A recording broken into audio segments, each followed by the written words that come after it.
तर याच अपघातावरती राष्ट्रवादी शरद पवार पक्षाचे आमदार रोहित पवार यांनी एक्स पोस्ट केली आहे. बघूया.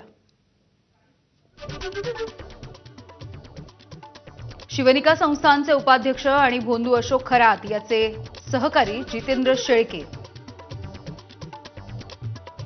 यांचं अपघाती झालेलं निधन हे अतिशय धक्कादायक आहे.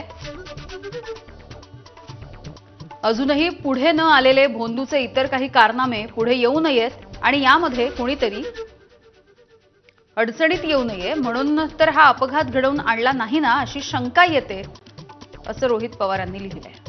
या अपघाताची सखोल चौकशी व्हायला हवी. तसंच भोंदू खरातच्या चौकशीतही अनेक बाबी पुढे येणार असल्यामुळे त्याच्याही सुरक्षेची काळजी घ्यावी.